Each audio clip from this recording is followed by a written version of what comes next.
Yun, ito na yung ating binubuo na RS150. So bali dumating na yung crank.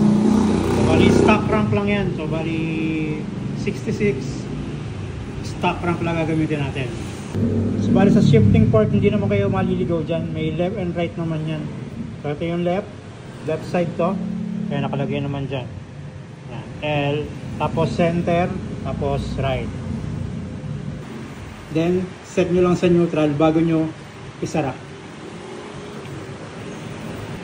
Then dito sa balancer, may ano yan, may marking yan. Ayan. Yan, tapos ito. Kailangan nakagitna siya dyan. Kasi pagka hindi naka-timing yan, tatama sa ano yan, tatama sa pinaka-balls ng sigunyal. Ayan.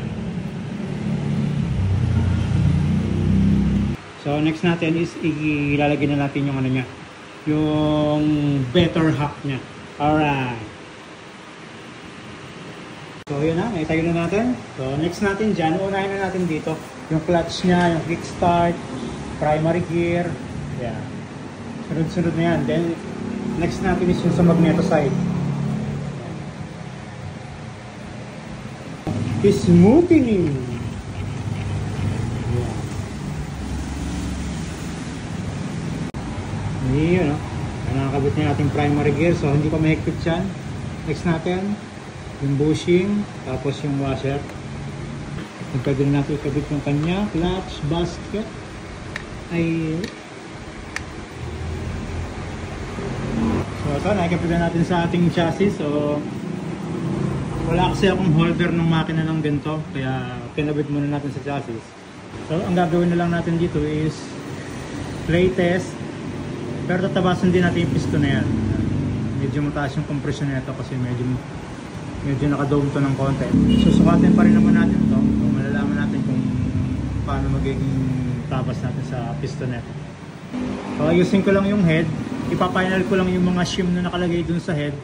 Then ita-timing na natin yung cam. So yun, okay na. Assemble natin. I-latest na. Naayos na natin yung compression ratio. So dito ka problema tayo. So papalitan ko lang yung holder ng holder na itong dial gauge kasi hindi umaabot dun sa kabila. Tumatama sa frame yung dial gauge. So yung MPRT gagamitin natin na holder para na ililiko-liko. So bali 66mm stock stroke. Then 26-23 yung head natin. Then naka 4S1M tayo na adjustable cam gear. Then rig-grind na cam. So tatapusin lang natin lahat ng kailangan tapusin dito. Then kakabit na natin yung mga wire para mapa-under na rin natin. Alright. Yan, okay na. Naikabit na natin ECU. So bali hindi natin maichuchun to kasi walang billing. Tapos yung canister di pa nakakabit. Wala pang auto sensor. Yan, so bali let's hear it for the first starting and fire. Yan, no?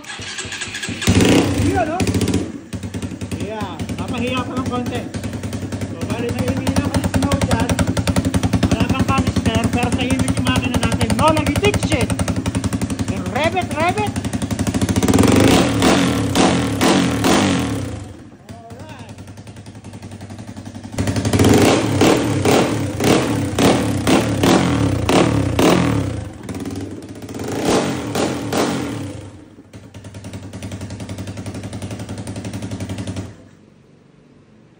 So next dito is i-ayos yung wiring, then break in, then i-tune tong RC1 Super. So eto sa dyno na to i-tune.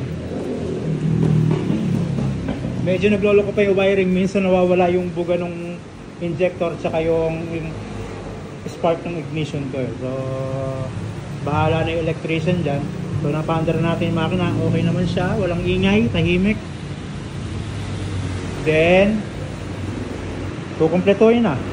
So bali sa set natin, crank, stock, then 66mm SCK, then Pastec na 23-26 na head, then grind cam, then sa ating adjustable na camber is 4S1M. Then 220cc itong ating injector. Alright. So hanggang dito lang muna yung ating video sa ating Sonic. Oh, Sonic ba to? Basta RS150. Yeah, so thank you and goodbye.